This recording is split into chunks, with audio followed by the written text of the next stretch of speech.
Hello everyone, welcome to my political journalism news channel. The story for today is thousands of Russian tourists are stranded in Thailand's beach resorts because of the war in Ukraine, many unable to pay their bills or return home because of sanctions and cancelled flights. The crisis in Europe also had an effect on recovery plans for the Southeast Asian nation's tourism industry, which had hosted more visitors from Russia than any of its neighbors before the pandemic hit. There are about 6,500 Russian tourists and about 1,000 Ukrainians stuck in four popular seaside resort destinations, Phuket, Surat Thani, Krabi and Pattaya, according to Yuthasak Supasorn, the governor of the Tourism Authority of Thailand. Around 17,599 Russians accounted for the largest block of arrivals in February, representing 6% of a total of 203,970, according to the Public Health Ministry. After Russia invaded Ukraine on February 24, their numbers drastically declined. Mr. Yuthasak said the Russians in Thailand face two main problems: cancellations of their flights home by airlines that have stopped flying to Russia, and suspension of financial services, particularly by credit card companies that have joined sanctions against Moscow.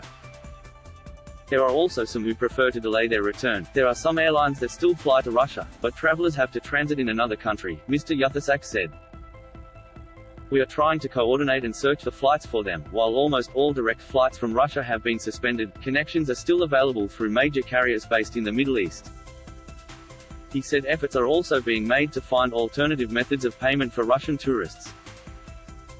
Siwaporn Boonring, a volunteer translator for Russians stranded in Krabi, said some cannot pay their bills because they can no longer use Visa or MasterCard.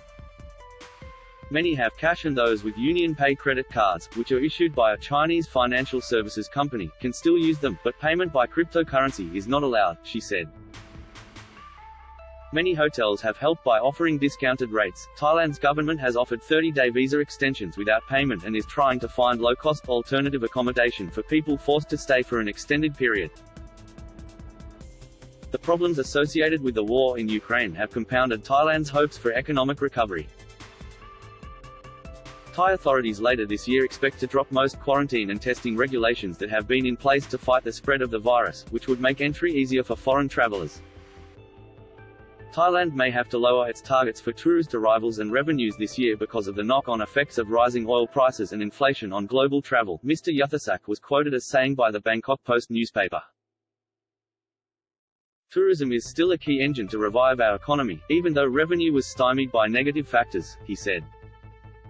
That is all for today news. Thank you for watching to my channel. Please be sure to leave your comment and subscribe below for more news update.